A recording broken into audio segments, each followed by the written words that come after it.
Well, welcome. Hello there, I'm Kelly. I'm Brittany. This is Smutswap. And we're about to smop some smut. Smut. Smop it. Smop it. Swap that smut right up. It's my turn. And I hope you're all ready. If you suffered through the last episode, thanks. Yeah. Because that was a little unhinged, a little astray from The normal, like, type stories. I don't know. I love, fantasy, and that was like fantasy on a whole nother level. Agreed. I mean, it was entertaining. But it was one star. And I did read what I told you. I read 2 more of them this morning as I awaited for you to wake up. Mm-hmm. And some of the characters that I talked about maybe not being talked about again, they did come back. So there's that. Try to sleep with Paisley. I forgot that was her name. Yeah. It's okay. So you have 3 more of that series? Yeah. I don't know if I'll read them. But Novellas? it's just her being chased and having threesomes with various types of fantasy creatures. Love that. No, I didn't read fantasy. I just read about serial killers. We love them. We do. This is the next day after we've recorded Kelly's episode. So normally we would lead with what we're reading, but that hasn't changed. We're both still reading First Time Caller, which I didn't read at all last night. No, it's fine. I listened this morning. We are doing a morning recording, which is not normal for us either. No, it's normally evening. So hence the Duncan here. But I listened while I was in the shower to chapter 14. Aw. It is getting a little boring. I don't know what it is. I'm just... At first it was cute and fun, and now I'm just like, I know what's going to happen. So I don't know. it's so cute. I don't know. Something about her writing is just very boring to me. I don't know what it is. Segueing into not boring writing, I have Scythe and Sparrow for you all today. Yay. Book 3 of Ruinous Love. It's the final one.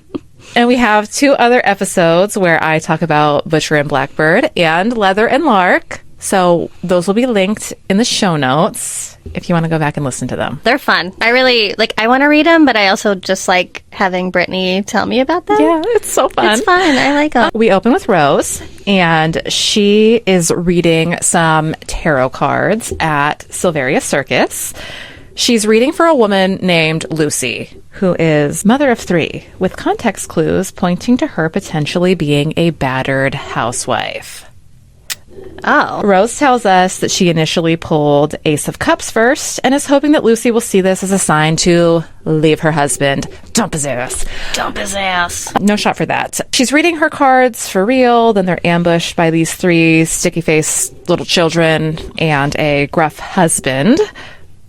Lucy and her children then take their leave. There's an exchange between Rose and the husband in which Rose is like, I told Lucy the same thing I tell everyone else. Follow your dreams. Good things lie in your future. Ooh.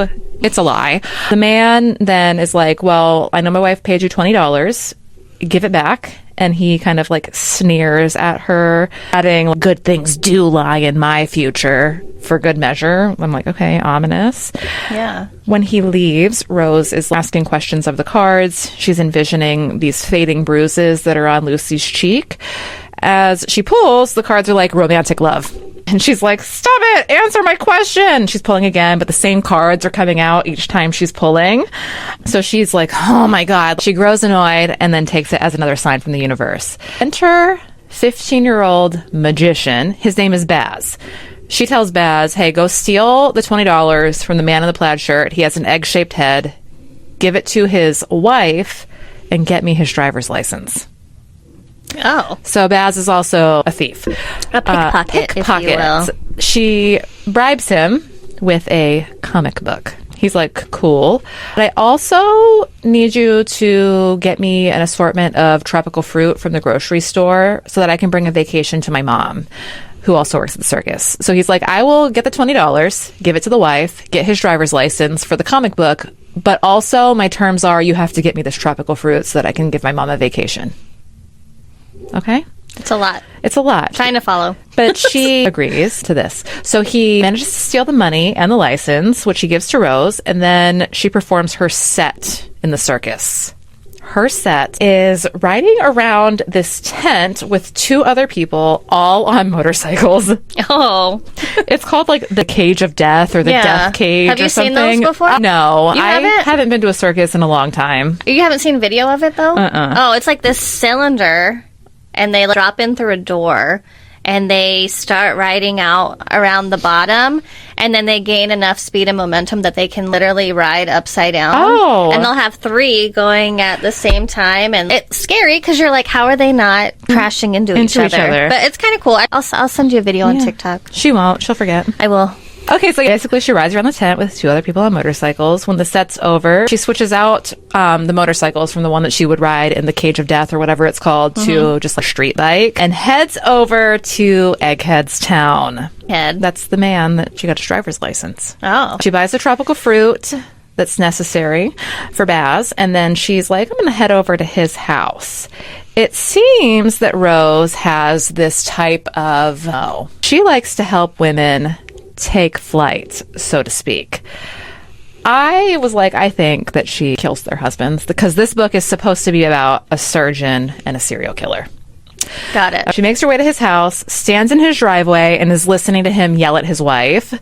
Eventually, the kids come out and they're riding their bikes away, and there's this war waging on in the house. Soon she hears a scream, and then out walks Egghead. She's still just standing in the driveway. She's realizing I haven't moved, but she decides to pick up this discarded baseball bat from the yard. She tells us she could stop because he doesn't see her. She could turn and hide, but she's like, nah, fuck that. Taking my chance. He's busy staring at a phone screen, so he doesn't see her, but he does hear her approach. When she swings the bat, though, he's too fast, and he catches it with his hand to stop it. He gets a hold of it, and then he lifts it from her and then hits her legs with it. Ooh. She falls to the ground. She's like, I know that if he continues to hit me, I'm going to pass out from the pain. So she like grabs some dirt and throws it up into his face, which kind of stalls him. Good. Hell yeah. She kicks him with her good foot and tries to crawl away, but he's too fast again. He grabs onto her injured leg. She's screaming, and so she somehow manages to get some of her tropical vacation necessities out of the bag. And the fruit? No! Cocktail sticks. Oh. And she stabs him in the eye with it. 3 of them. 3 cocktail sticks to the eye. So every time he's blinking, because he doesn't blink fast enough, so it's right in his eyeball. So every time he blinks, he's like, screaming in agony, which causes Rose to feel like she's At going to... least like the skewers? Yes. Oof. That you would like skewer the fruit onto. So she's like, every time he blinks, he screams, and she's like, I'm going to barf. Oh my gosh. She doesn't, though. She doesn't. So she's limping down the driveway. I really don't know how she's able to walk because her leg is destroyed. She gets to her motorcycle, turns around, sees Lucy standing in the doorway. She's not looking at the husband who's injured. She's watching Rose, who mounts her bike somehow and rides away.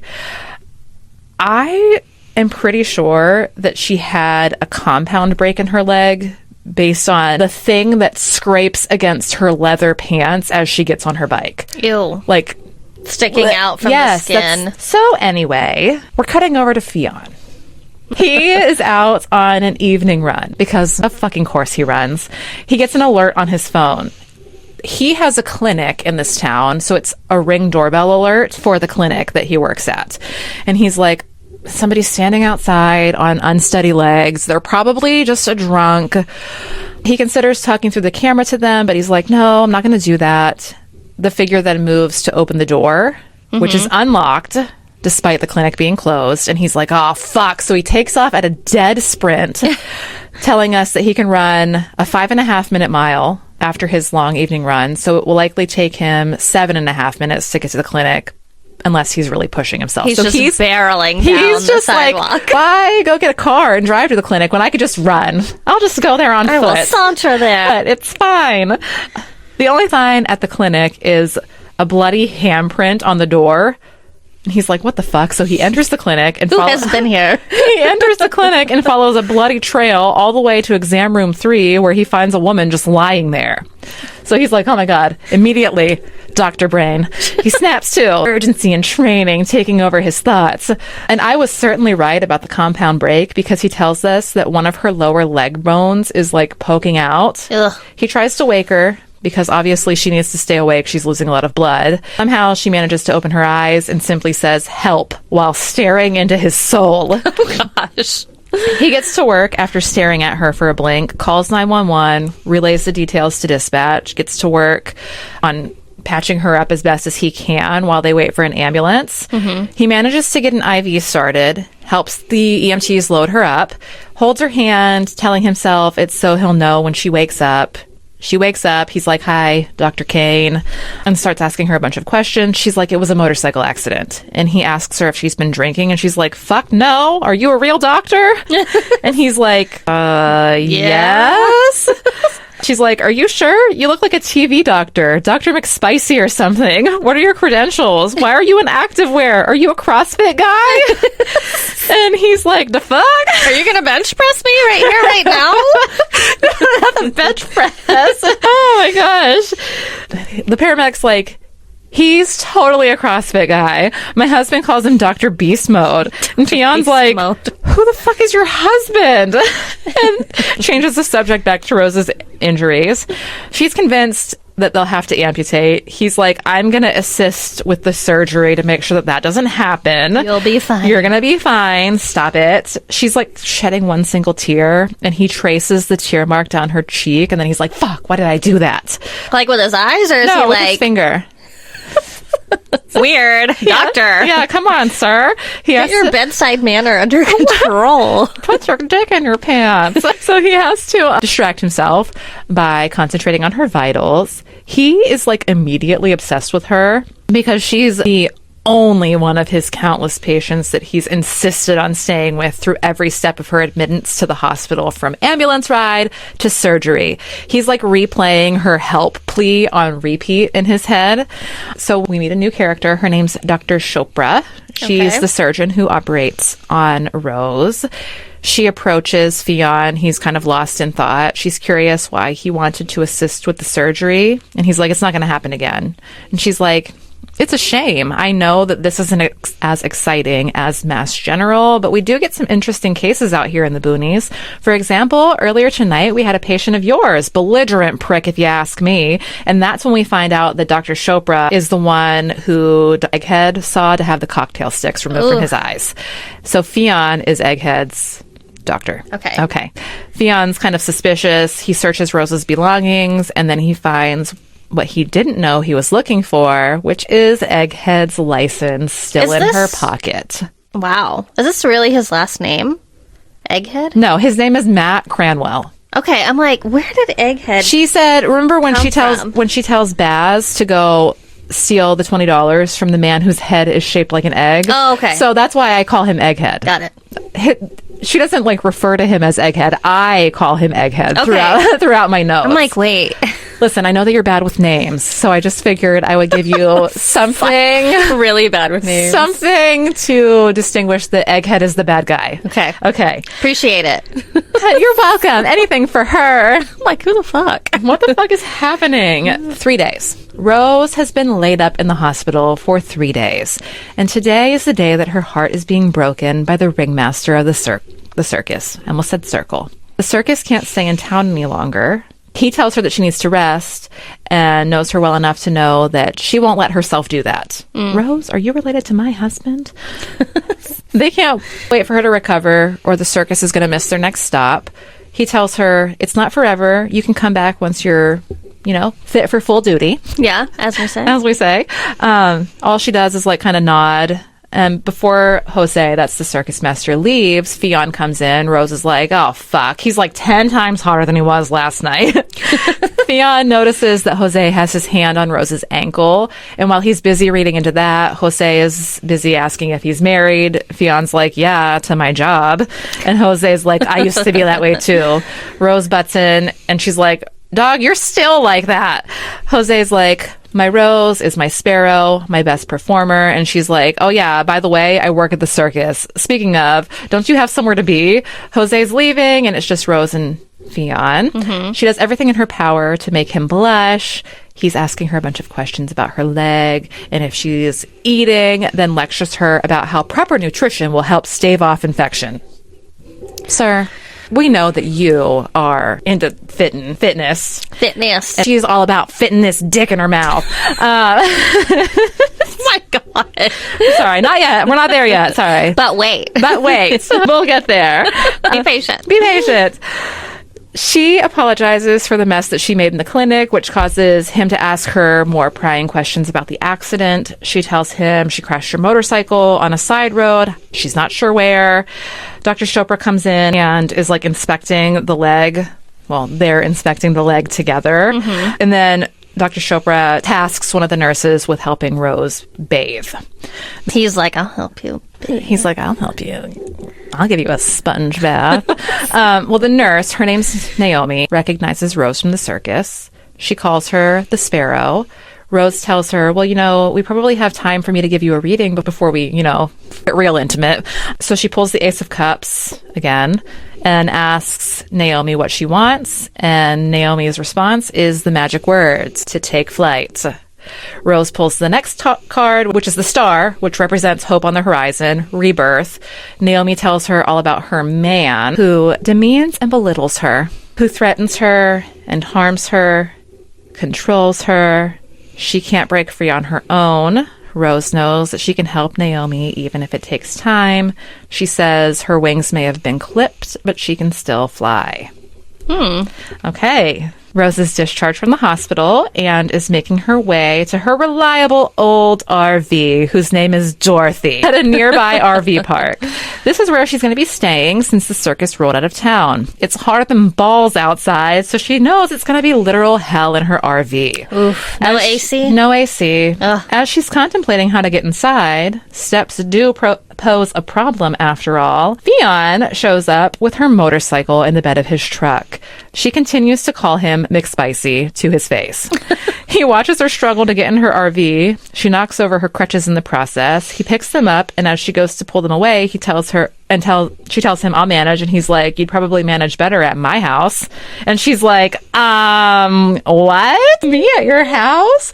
This is when he's like, hey, egghead.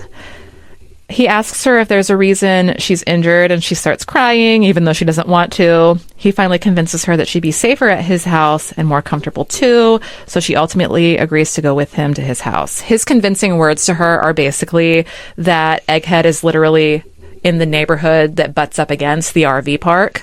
So that's dangerous. Yeah, so she's scared of him coming to find her and exacting his revenge. Oh, and they both promise not to serial kill each other when they come to this agreement. What? Yeah, she's like, are you going to serial kill me? This is literally what she says. Are you going to serial kill me? He's like, no, are you? Fion's very willing to help Rose get down from her RV, and even goes so far as to not only open the door of his truck for her, but also buckle her in. Does he lift her up into the with seat one arm. too? With one arm. Of course he does. I'm just kidding. Our CrossFit guy. A la Luke Brooks. She talks about feeling an electric charge in her gut when he touches her. She also feels her gut, huh? She also feels compelled to tell him what really happened with Egghead, but she can't. Not yet. Not yet. Maybe it'll come out in the wash. Maybe soon. At the house, Fionn is in crisis. What the fuck am I doing? He keeps asking himself. As Rose hobbles up beside him, making jokes about hoping she doesn't have to get anywhere quickly, and that it would have been faster if Fionn just picked her up. He's questioning if he voiced his thoughts aloud when she says, maybe you should just make me an adult-sized baby Bjorn and just carry me around strapped to your chest, which made me laugh super loud. Really? Yeah. Just picturing a grown woman strapped on to this man and a baby Bjorn. Hanging limply. Oh my gosh. She can tell he's having second thoughts and tells him she'll take her chances with the corn children because there's a cornfield. We're in Nebraska. There's cornfields everywhere. She's like, I'll just go with the corn children. It's fine. Gosh. Do you know that reference? Yes. Okay. I've never seen Children of the Corn, but I haven't either. I've heard of it. I was just curious. He says he's around so much fucked up shit he thinks his meter for that is broken. You think, pal, is what I put in parentheses. Pal. You think, pal. Anyway, he tells her it's fine, brings her inside. She tells him it's a nice house and finds his very first crochet project. Because I don't know if you remember from the other books, but Fionn crochets. Oh, vaguely. She scans the house. It's an outdated kitchen, dining room table with a single placemat. And he's like, seeing my home through her eyes is humbling. She must be thinking the same thing my dickhead older brother thinks. Lachlan was right. I'm knee-deep in my Hallmark, sad man, cinder whatever era. She tells him his house is a proper grown-up house and calls him Dr. McSpicy again, which is when he finally tells her, you can just call me Fionn. He starts to really think about his life, thinking she must think there's not much to upend with her being there. He tells her it's gym, work, more work, plus crochet club with Sandra and the girls every week. So gym, tan, laundry, crochet? Gym, tan, laundry, crochet. Perfect. With Sandra and the girls every week, and even that only started a few months ago. Crochet club with a hot doctor and a bunch of old ladies sounds super hilarious in my head. Fionn offers Rose some food and gets to work making a smoothie. Don't worry. This one's normal. Okay, there's no teeth in it. It's just frozen greens, carrots, and oranges, which sounds vile. While he's getting that together... Hate it. Teeth and beer or nothing for me. While he's getting that together, they talk. She questions his accent. He tells her he's from Ireland originally, but moved to Nebraska from Boston 4 years ago. She jokes about him escaping Boston to avoid romance, and he feels like she read him to filth, you know? Mm-hmm.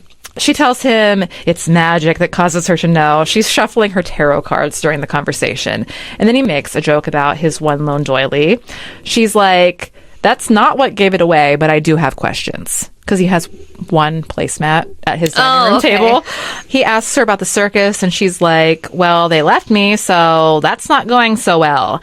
They chat about the circus more, and then talk swings back around to Egghead. Fionn voices his suspicions that something ain't right with him, and Rose blurts out, you were right, I stabbed him in the eyeball, with her eyes all big. I did it. It was me! And he kind of has to fight the urge to laugh. She tells him it was Egghead who injured her, and she went after him, and that he doesn't know it was her because her face was covered with the helmet at the time of the attack. He tells us... Oh, okay. He tells us that... he has the same darkness as Lachlan and Rowan, but he keeps his suppressed so it can't grow. But he really has to fight the darkness when Rose tells him that she went for Egghead because he hits his wife. Fionn lightens the mood by talking about a codeine-addicted raccoon who causes more chaos at the clinic than Rose with her breaking and smearing blood everywhere. He promises he'll bring her to watch the next time he has a run-in with said raccoon. Then he shows her to her room after promising to make her another green smoothie. Her face tells him it's gross when she takes a sip, and during that sip, our boy has a fantasy about what else that mouth does. What that mouth do? What that mouth do, girl? OMG. And Fionn went out and bought brand new bedding for the guest room in hopes that she'd stay with him. So before she even agreed that she'd stay with him, he had already gone out and purchased new bedding for the guest room for her specifically. Wow. And they say romance is dead. Wow. Fionn calls Lachlan the next day asking for info about Cranwell. That's Egghead, by the way. Lachlan wants to know what he needs the information for, asking if it's about a woman. Fionn's like, no. And Lachlan's like, well, maybe it should be. And then he hits us with the signature, Christ Jesus. You remember? Lachlan incessantly teases Fionn about the Halloween party when he threw up in Lachlan's sink because he got so drunk. Fionn thinks about moving back to Boston just to prove to Lachlan he can take his teasing in person. Then he remembers he moved away from Boston to get away from his almost fiancé. Lachlan is using Leviathan resources to look up information about Cranwell for Fionn.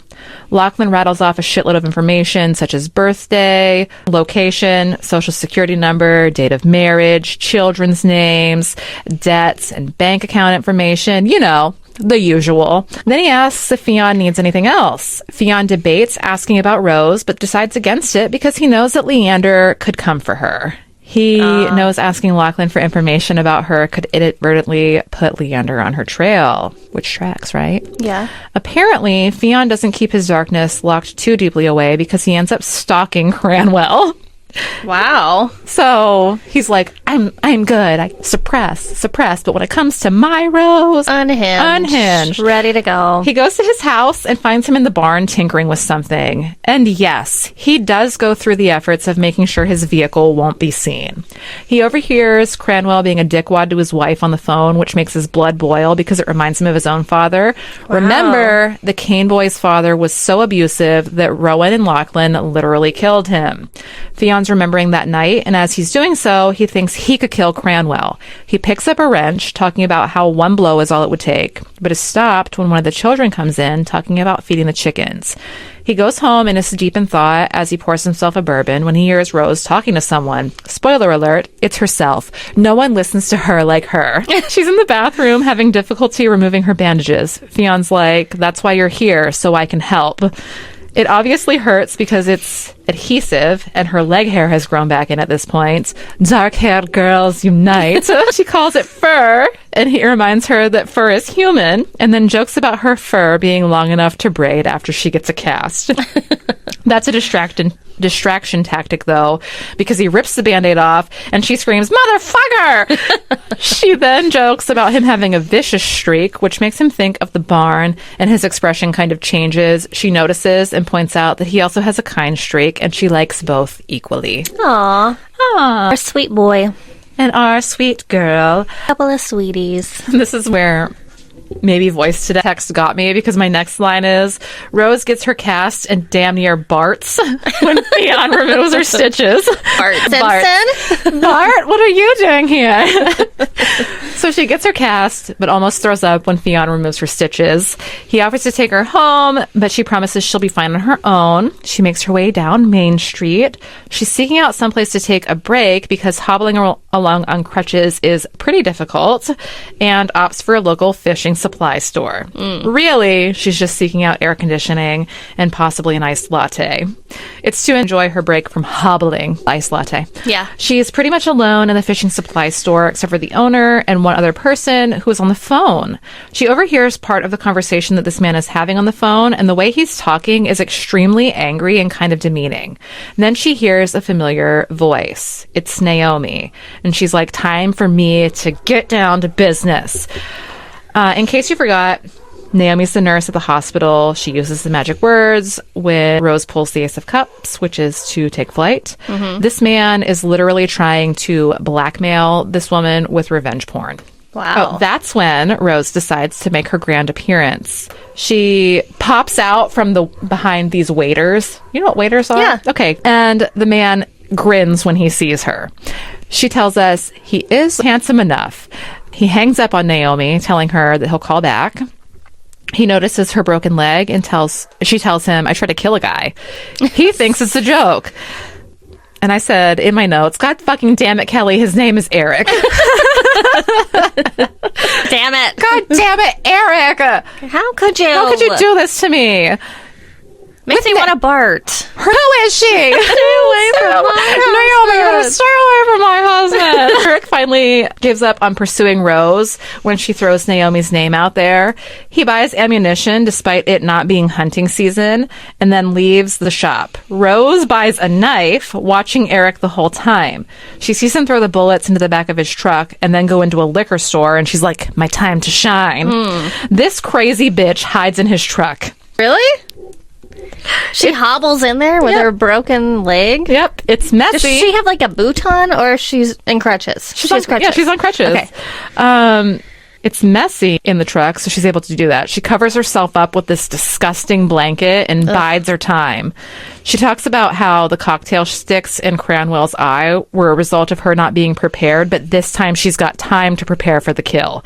She views it as practice fully convinced this woman has never taken another person's life before at this point. I'm like, I know, I'm like, literally, like, is trying to inflict vigilante justice, and she's never killed anybody. this is how they start. This is her origin story, if you will. This is how villains rise up. Oh my god. She doesn't even want to wait till she's well and healed. She works on psyching herself up because she points out that the cocktail sticks in the eye also make her feel a little bit nauseous. Girl, same. Yes. Ugh, I don't like that. She thinks Eric will be the perfect target to practice on because everybody in town hates him. And by everybody, I mean only the fishing shop owner.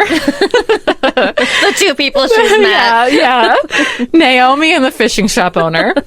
Eric's drinking beers as he's driving, wherever he's driving to, and calls Naomi to berate her some more.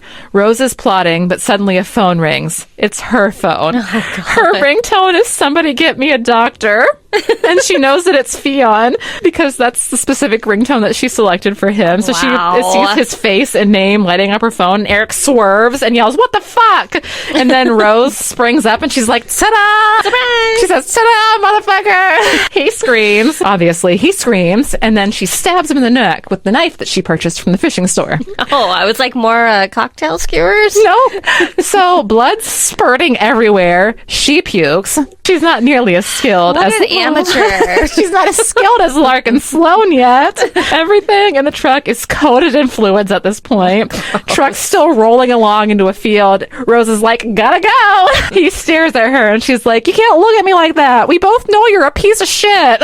You deserve this. You brought it on yourself. She jumps out of the truck. It's still moving and watches as it inches closer to a river. It's been slowly losing momentum though, so it's really only surprising to Rose when it gets stuck in the sand. Of course. She tries and fails multiple times to get this truck over the cliff, and then finally answers her phone and asks Fionn to help her.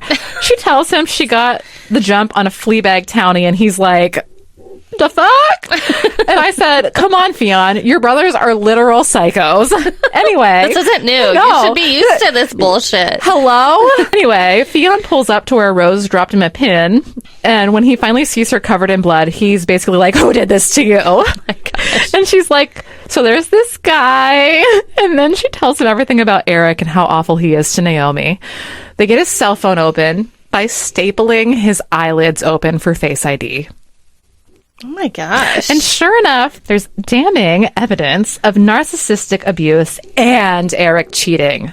And revenge porn, too? And revenge porn. Got it. Fionn helps her by deflating the tires to get them out of the sand, and they eventually get it over the cliff and into the water before disposing of his phone at a different location on their way back to Fionn's house. So was the guy already dead when they stapled his eyes? Yes. Okay. She got him in the neck. Okay. So I remembered that, and then I was like... I think that he bled out. I'm like... Was he dead and, like, refusing to open his eyes for the phone?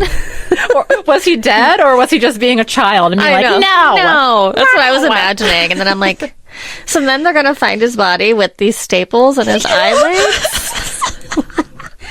Or did they remove them? I don't think that they removed them. Fionn spends the next few days avoiding Rose. He's not sure how to deal with the unaliving of Eric as it brings up memories of the death of his father. We do get a little more detail in this chapter as to the abuse Callum Kane inflicted on his sons. We've been led to believe up until this point in these stories that Rowan and Lachlan were the masterminds behind their father's death, but Fionn tells us there's more to the story. Fionn's leaving the house later and feels compelled to check on Rose. He knocks on her door and enters when she doesn't answer. She's completely transformed the once nondescript room into a jungle. There are pillows, plants, paintings, and postcards galore. The 4 Ps, if you will. Wow. He picks up one of the postcards, and it's from a woman thanking the sparrow for teaching her it's okay to take flight. This makes him worry for Rose. It's crochet club tonight. Fionn joins the Suture Sisters weekly. When he rolls up, surprise, surprise, Rose is there. All the ladies are teasing the pair about the good doctor's beautiful house guest. She tells him she'll be out of his hair soon enough, and then changes the subject to her yarn. She wants to know, is this specific yarn strong enough for a sex swing? These old bitches are full of knowledge and want to know what size man she needs it for. If it's for the doctor, she'll want something strong and soft, like bamboo yarn. One lady even tells her she can adapt a pot hanger pattern into a sex swing sex swing pattern. Ooh. They ask Fionn what he thinks, and he immediately starts fantasizing about it. They joke a bit more, then share some hot goss about the town before Fionn and Rose take their leave. On the walk home, Fionn's agonizing over how to start the conversation. Rose is like, hey. Back to the sex swing? Hey. He asks her about the sex swing, and she says it was a diversion to get the ladies to stop talking about Eric being missing. She's worried about being found out, and so is he, but ultimately the conversation strays to the woman who broke Fionn's heart. Refresher. It's Claire. Remember Claire, the woman Lark wanted to stab in the face? Yes. The one in the parking lot, right? Yep. That was chasing them down? No, the one where she was stalking her down the alley. Yes. Yeah, okay. The conversation strays to how boring the town was until the circus, Rose, showed up, and Rose is like, I'm sorry. And he's like, I'm not. We needed a little excitement in this town. And she's like, but you have a drug-addicted raccoon at your clinic. And then it goes kind of quiet before he admits that he proposed to Claire and she said no. Aw. Yeah. They make jokes about the raccoon and Fionn having a wedding, and then Rose is like, I'm sorry someone broke your heart.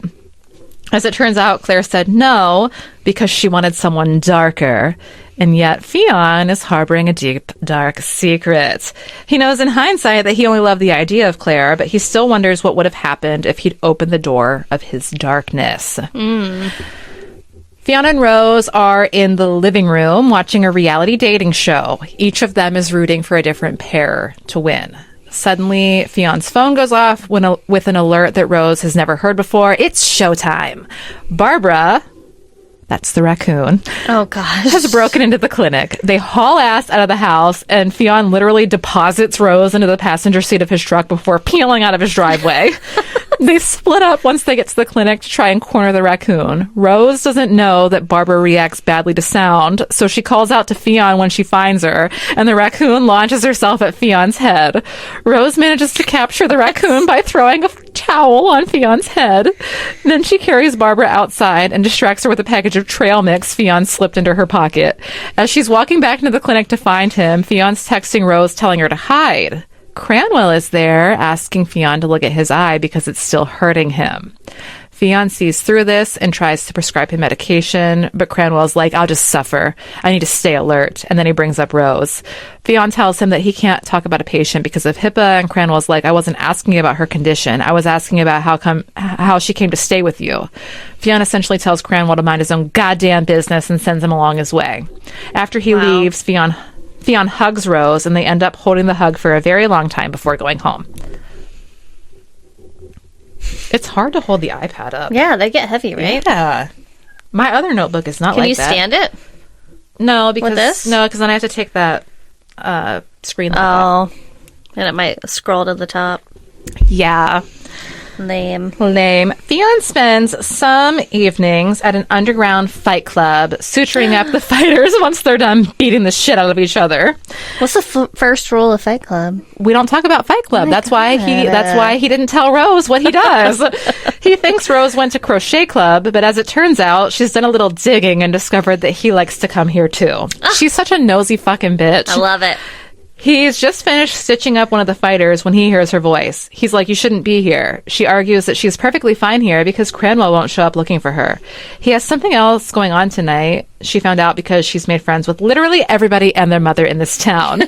He tries to argue, but she's like, look, I can just sit here on your chair, prop my leg up on your patient chair and then when your next patient comes over to get stitches, I can move. It's easy. Now go get me 2 beers and some Skittles and let's watch this next fight.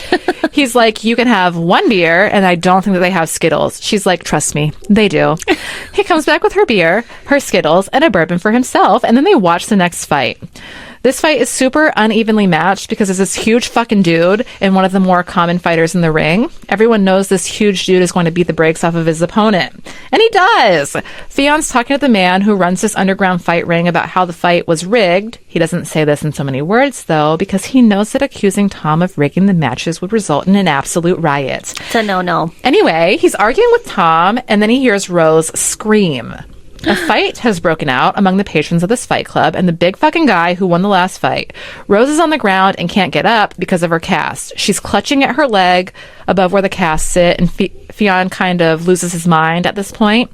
When you talk about seeing red, this is exactly what happens.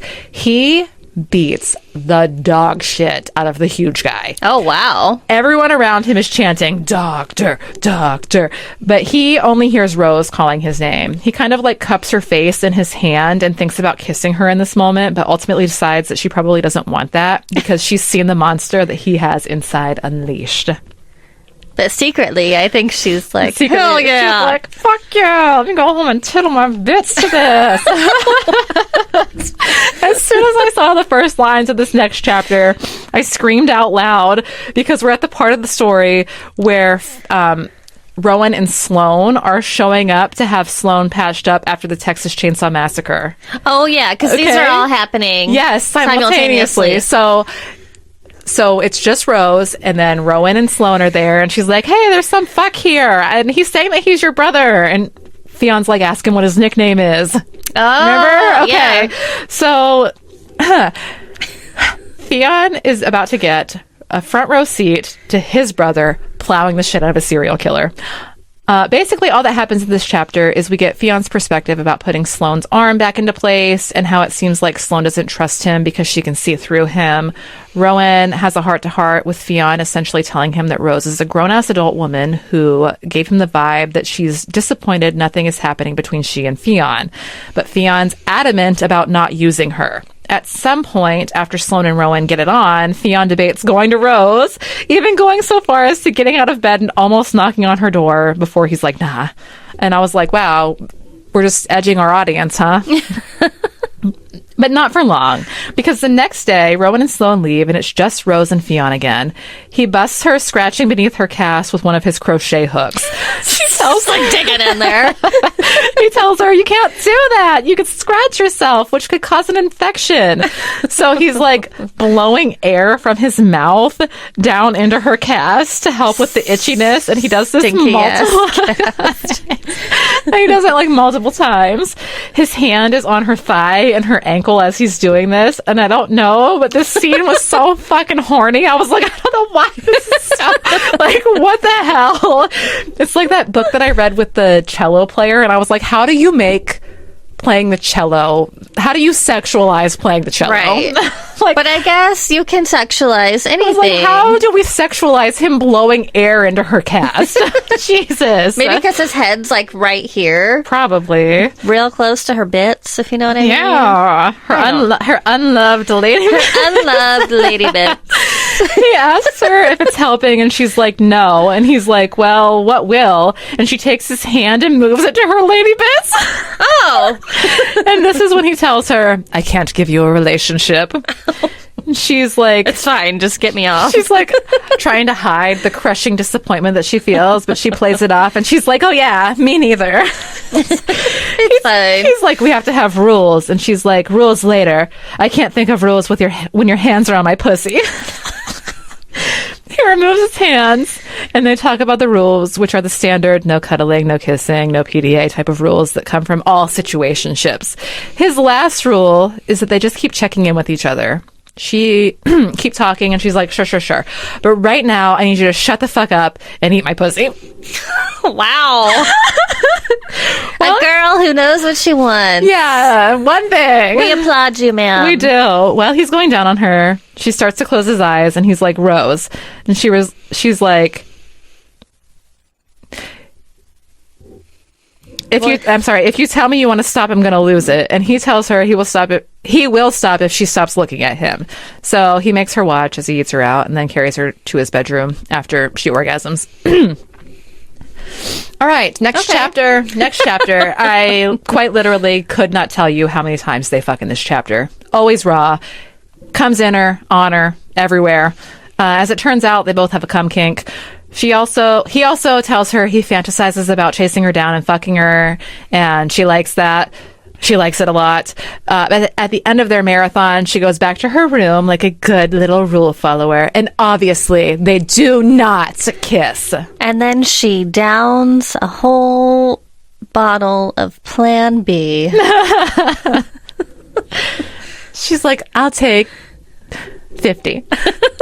We're on an airplane now, flying to Boston for the grand opening of Butcher and Blackbird. Aw. Fionn is knuckle deep in Rose. Oh. Carefully hiding what's going on with a well-placed jacket. He tells her she has to come before they land, and the attendants are already doing the final sweep. Well, she does, and then he fucking licks his fingers as the attendants are walking by. They deplane, and he helps her every step of the way. When they get to baggage claim, her luggage isn't there, so they have to go file a report, and the airline agrees to deliver it to their hotel the next afternoon. Hate it when that happens. Yeah. That's never happened to me. Okay. When they check into the hotel, they're told there's a jazz festival in town, so there's only a room with a single king bed instead of the two queens Fionn booked. Oh my He is not okay with this. The rolls! Cuddling! No! And tries to upgrade to an executive suite. The cost is astronomical, like $900 a night. She's like, it's fine, Fionn. Like, don't be fucking ridiculous. And we'll place a pillow between us to thwart you from wanting to snuggle. You can sleep on the floor. It's fine. As they're walking away, they kind of are bickering about the room. And he's like, I'm just trying to follow your rules, Rose. And she yells, you just fingered me on a fucking plane, Fionn. I think we could share a bed. As she's shouting at him, two women are stepping off the elevator, and one goes, you go, girl. And the other high fives Rose as she's walking past. And then, so anyway, they go up to the room, take turns using the bathroom, end up falling asleep cuddling. But before they fall asleep, he breaks another rule by giving her a nickname, which is Mayhem. Aw. She meets up for drinks with the girls, that is, Sloane and Lark, the next day. Sloane has coffee, but she and Lark are having alcohol. They're trading...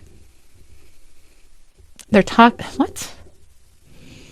I think it's supposed to say they're teasing Lark about Lachlan, and Lark's pretending she doesn't recognize how hot Lachlan is. They end the morning with agreements to meeting up one last time before Rose and Fionn return to Nebraska. Sloane had to leave to meet Rowan at Butcher and Blackbird. This is the part in Butcher and Blackbird where they have their standoff with Lobotomy David. Okay, I remember that. Yep. How could you forget? Lark texts Rose about Rowan breaking up with Sloane, and then Fionn calls. She's like, your asshead of a brother. And he tells her something's wrong. He, of course, has to patch up Rowan from where Lobotomy David mandolined the flesh away. Ugh. Rose asks if he's okay. He's clearly not. They have a heart-to-heart about how he decided not to embrace the darkness that all the Kane boys have because someone needed to be good. Rose is like, I kind of like a little dark, and then she gives him head. He doesn't let her go unsatisfied, though, because he tells us he devours her pussy to the point where she doesn't just orgasm, she literally screams his name. Anyway, now we're at cast removal day, which means that Rose is going to have to hit the road, which she's torn about. While she's in the waiting room, none other than Matt Cranwell approaches to tell her they found Eric's truck, the one that's in the river.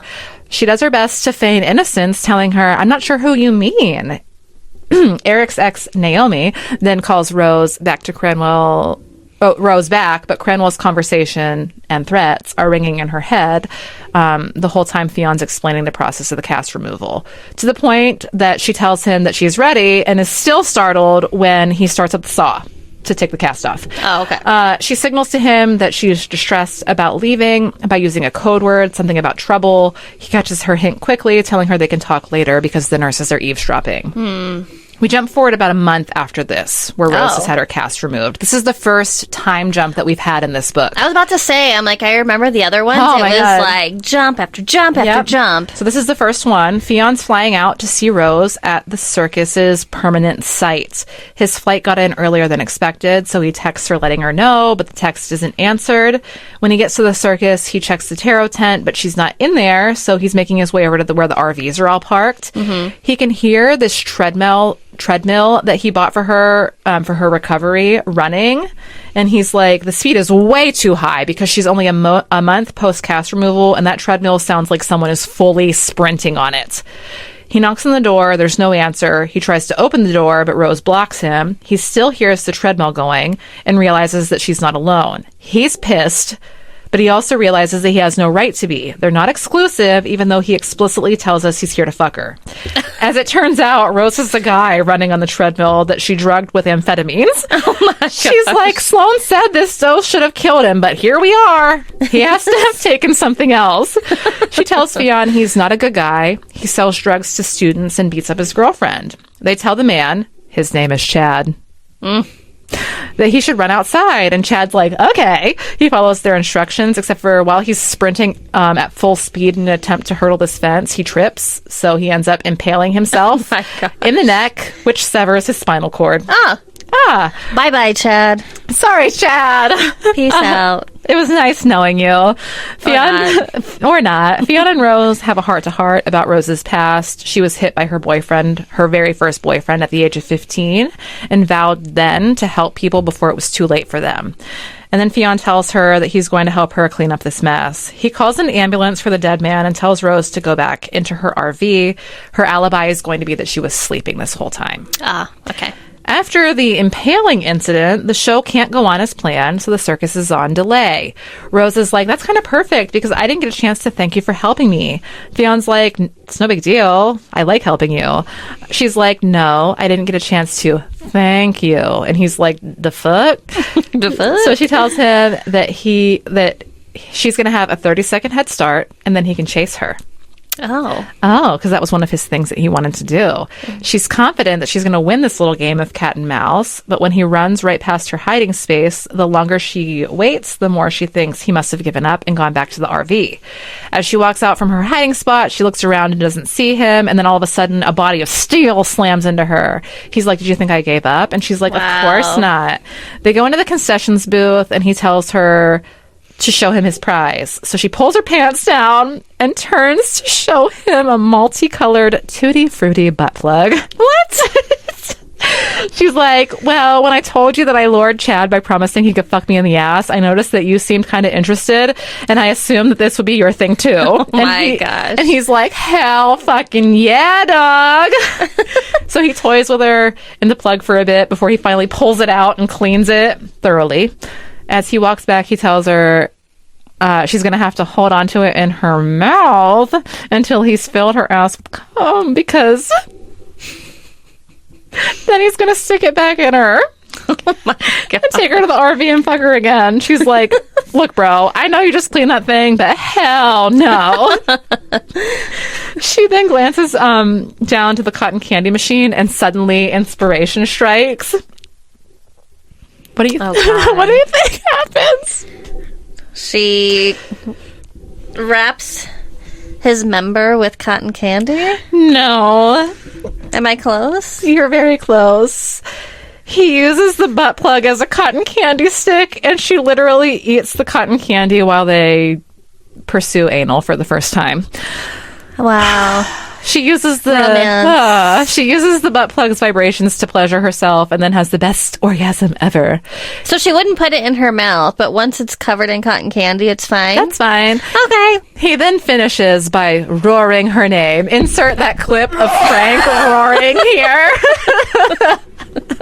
Oh, okay. Now I know why you wanted it. I guess I just did this too still. And to the boys at the basement yard, I'm so sorry. We're using the clip. I'm sorry. We have to. He then eats her out again after eating some cotton candy. And just so you all know, this was all as a result of Rose holding his hand in public and asking for punishment for breaking yet another rule of the situationship. Okay. Second time jump. Oh, sorry. I gotta move my leg. I know, mine was starting to fall asleep. My butt's starting to hurt. Oh. Another time jump. This time it's a year. Killer Kane is in the octagon for another illegal fight. He beats the shit out of Nate. Now, I didn't tell you, but Nate was the guy who knocked Rose over the last time we were at Fight Club, which is called Bloody Brothers, I think. Anyway, he knocks out Nate in round 2, but old boy did manage to get some licks in on Fionn because he has to stitch himself up in the bathroom. Sorry, the McMuffin. As he's doing so, Cranwell comes in and starts harassing Fionn about Rose and how convenient it is that his little girlfriend bought a big knife when Eric went missing. Fionn's like, he could be in Mexico for all we know, and then makes a snide comment about being sorry to hear that Lucy's divorcing his ass and took the kids back to Minnesota to her parents' house to get away from him. Jeez. I'm like, damn, dude. Let it out. Let it all out. Damn. They part ways, and when Fionn gets home, he jerks off to the thought of every time he's ever fucked Rose, but doesn't reach full climax until he fantasizes about kissing her. Aw, he's a romantic after all. Falling in love. Aww. At the beginning of this chapter, Rose is in Boston and talking about how she's taking a break from circus life and staying at Lachlan's place because it's empty since he's living with Lark now.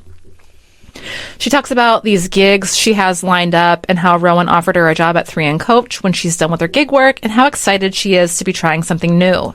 Then Fionn is arriving for a visit to Boston. She's headed out to a gig shortly after he arrives. It's a Fright Fest type of deal. And he offers to drive her because he wants to talk. And she's like, you just flew on a plane. I can take an Uber. But she does agree to let him pick her up when she's done with work. She seems kind of weary about the talk.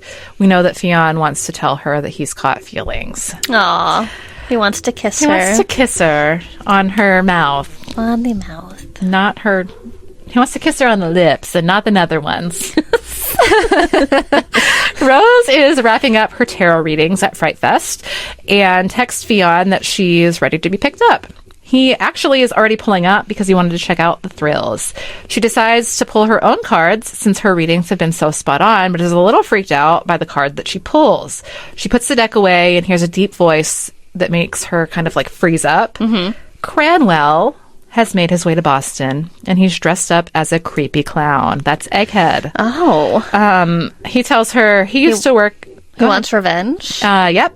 Wow. He tells her that he used to work for the sheriff's department, and he's pieced together a ton of information and evidence regarding the Sparrow. He is definitely here to kill her. So she starts like throwing things at him, and then flees by pulling the stakes out of her tarot tent from the ground and sneaks away via that distraction. She's sprinting through the fair. He's hot on her tail.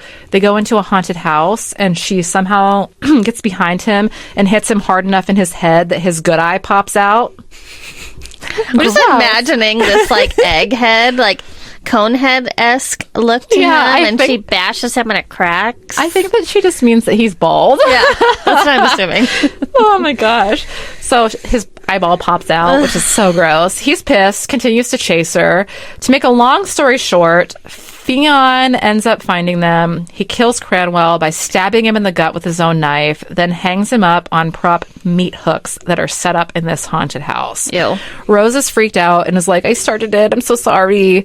Fionn's basically been standing there motionless ever since he stabbed Cranwell. When she apologizes, he snaps out of it, strides toward her, and he finally fucking kisses her. Hell yeah. Hell yeah, brother. This kiss is all-consuming and, of course, leads to them fucking next to the dead body of Matt Cranwell. So if that's on your bingo card, sex by a dead body. Mark it off. Mark that shit off. They come together and then remember the dead body. Oh, they come together. I was like, what? Oh. They reach their climax together. At the same time. And that's true love. And then they're like, oh, whoops, there's a dead body right there. Fionn tells Rose she needs to go and he'll take care of the mess. He wants to protect her and he knows someone who can help. Guess who he calls? I don't know, one of his brothers. Leander Mays, a.k.a. Leviathan. Oh. Leander is more than happy to help with the cleanup, but not without Fionn promising his soul. JK. He promises to assist Leander with this contract, and then they will talk again to find something that works for them both. Leander's like, cool, but it's going to require travel, and you can absolutely not tell anyone, including Rowan, including Lachlan, and most importantly, not Rose. The Sparrow takes a lot of looking after.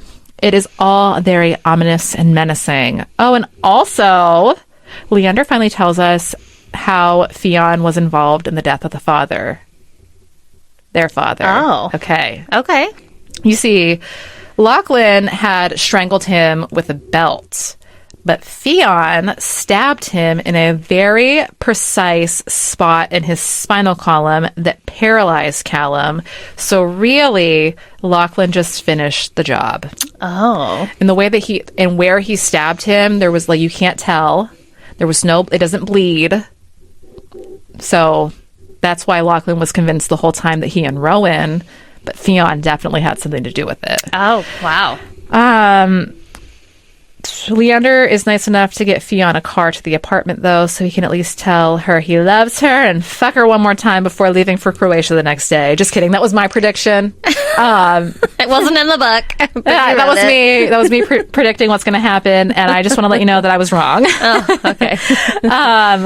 They don't smash in this chapter, but a lot does happen. Rose and Fionn have a tense conversation about what happened back at the Fright Fest. He won't tell her how he took care of the issue, just that it's taken care of. The police aren't involved, and he has to leave the next day. She cries only a little before giving up and going to her room, where she essentially cries herself to sleep. The next day, she wakes up early, showers, and flees the apartment while Fionn's showering. She's meeting Lark for coffee before she skips town to rejoin the circus. When she gets to the coffee shop, Fionn texts her that she left her tarot deck. He offers to pick her up after coffee and drive her to meet up with the circus. She's like, oh, fine. Okay. Lark sees through her happy facade, but accepts that she doesn't want to talk about it. She's disappointed that Rose is leaving. They part ways with a bone-crushing hug, and then Rose is in the car with Fionn. Traffic's bad. They've barely made it more than a few blocks in 40 minutes when Fionn's phone rings. It's Lachlan, and we're at the part in their story, in Rose and Fionn's story, where Lark has gone missing. Okay. Got it. They drive down a sidewalk to get out of the horrible traffic to go to the apartment to meet Lachlan. This is the infamous save the dog scene. It's when Rose finally tells Fionn that she's in love with him too. Aww.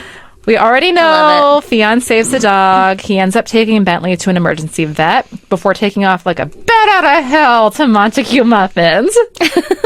Oh, yeah, the muffins. Yeah. Okay. When he gets there, Rose is already down. Again, we know. Lark and Lachlan are kneeling beside her. Fionn's furious. He yells at Lachlan, "You were supposed to protect her!"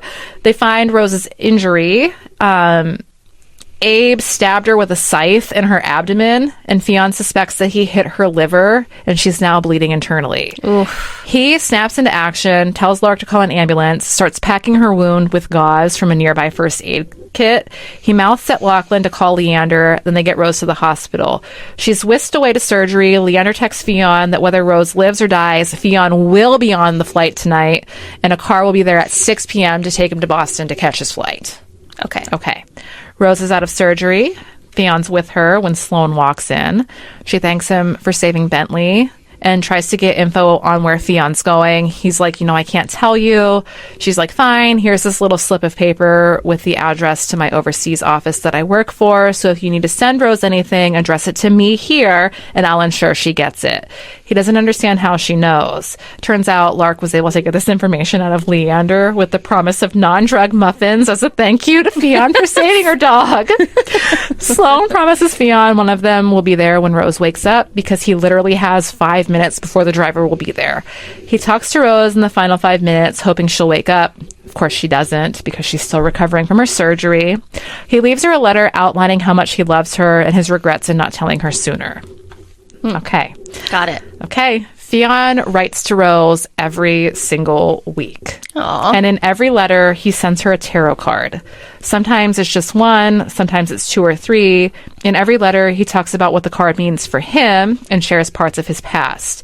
He closes every letter with, "I love you. I'm not letting you go. I never will." That's so sweet. I love it. At the first show of the travel season, Jose delivers her a letter.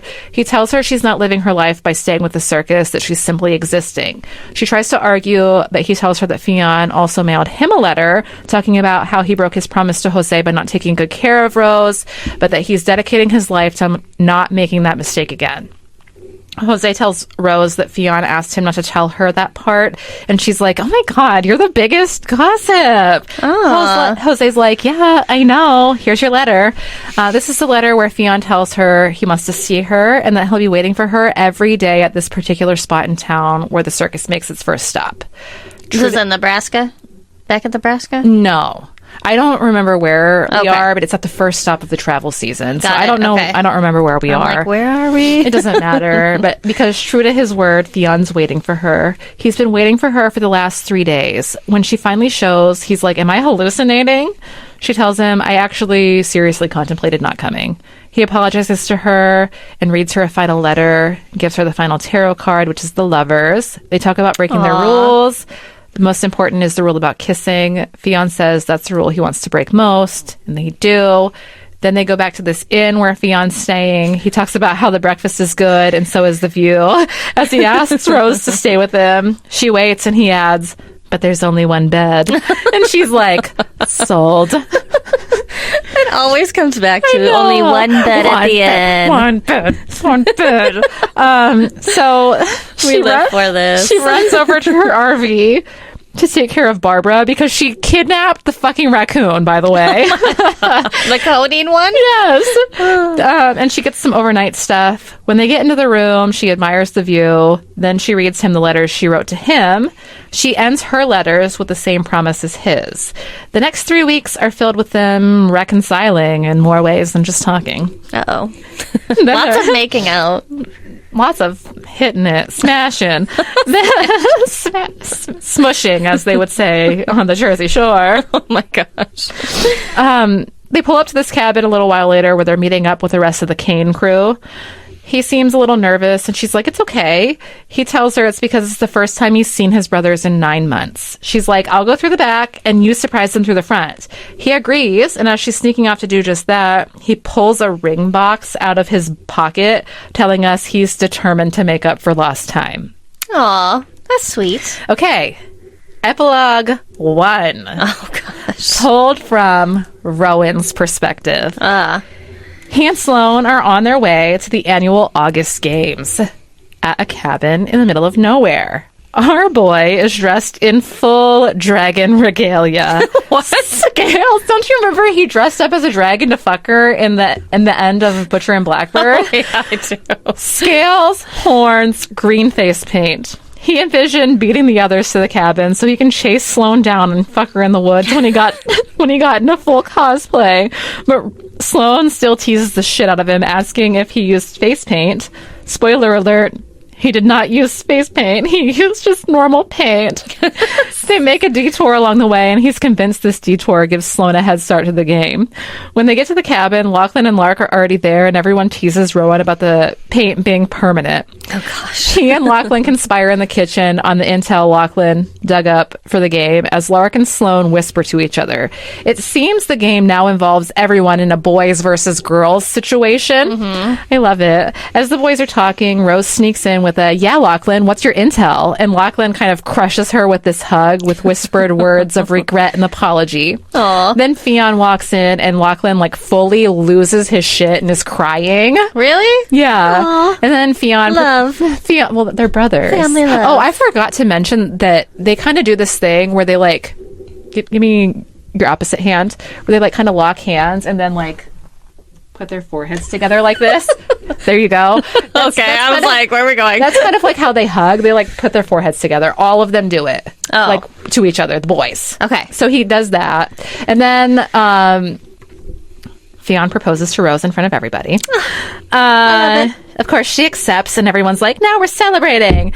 Rowan and Sloane sneak off to the garage to practice karate off page. Karate. And then we're going into another epilogue. Epilogue 2. Epilogue 2 is told from Autumn's perspective. The fuck? The fuck? Who the fuck is Autumn? Fuck Don't worry, I also forgot who Autumn was. I couldn't figure out what the fuck was happening. She was spying on the group. And she only sees, and only Sloane sees her.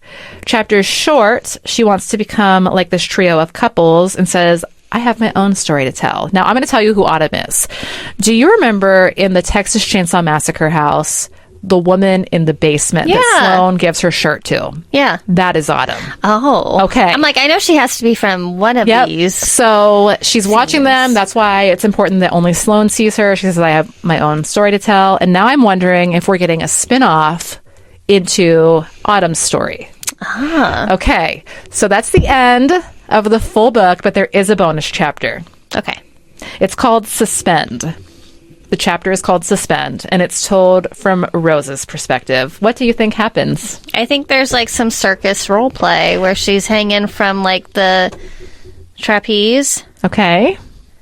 So close. That's all I got. So close. We finally fully circle back to the sex swing that they crochet. Oh my God. Okay, I didn't even think of that. So they've purchased a house, and they have the crochet swing in a bedroom, and they go to town. 6 ways to Sunday on the sex swing that they crochet. Or whatever the saying is. Never heard it. That is the conclusion of the Ruinous Love Trilogy with Scythe and Sparrow. Aww. It was my favorite. Yeah? Why was this one your favorite? I think that I liked this one the best because there was no like time jumping, and so you really got to see the relationship building up over the time frame that she was staying with him while she was healing, as opposed to being like long distance partners. 1 year later. Like, I liked Butcher and Blackbird a lot. Yeah. I didn't really like Leather and Lark that much because the plot was so all over the place. But like this one, I felt like you could really see the relationship. So it wasn't like all about them banging it out so much as it was like about them developing this friendship and it evolving into a relationship. Okay, that's why I liked it the best. But also Fionn is my favorite of the brothers. I don't know what it is about him. You know, just like it. You know, the I'm just a fucking kid. Yeah. So that's Fionn. Oh, okay. I like it. I loved it. So that's that. Did they say when the next book might come out? Have they even teased it at all besides the extra chapter? Just so you know, this bonus book, or not bonus chapter, the epilogue second 2. epilogue. So this book, Scythe and Sparrow, literally came out February of this year. Oh yeah. So I'm thinking next year, because I'm sure that she's already written it or is like working on writing it. I don't know. I will probably borrow it from the library when it does come out because I really like her writing. I think that she's super funny. Yeah, I want to read them. I still want to take the time and read these books. They sound good. Listen to the audiobooks because they're really fun. Yeah? Yeah. Okay. If you can get past them moaning through the sex scenes, you'll be fine. It's fine. I'm getting desensitized to all this stuff. The more smut I read. The more we do this podcast, the more desensitized we become. It's fine. Let us know in the comments any sort of unhinged reads that you'd like us to cover, because I think that the episodes are more fun the crazier they are. I agree. Like, I know the one yesterday was funny. Yeah. It just was a so crazy ass story. Yeah. So I want something like Vile Boys, that level of unhinged. Yes. Because Vile Boys was such a fun episode. It was. Yeah. It's a lot of fun. Yeah, leave us comments below. Yeah, always. With your suggestions. Always. Follow us on TikTok, subscribe to our channel on YouTube, leave us ratings and reviews on Spotify and Apple Podcasts. Smash that like button. Yes, please. Smash it. Please. And if you are already following us, thank you. We appreciate you, all 6 of you. Yeah. The sluts. Actually, there are 7 on YouTube. The sluts. 7 smut sluts. Yep. Join us on Fable, where we will chat in real time about reading the Smut Clurb book of the month, which is First Time Caller. Yep. And then once we're done reading this one, we'll poll the group for the next one. Yeah. So leave us suggestions for that as well. Okay. Yes, please. Okay. That's all. Thank you. Bye. Thank you and bye.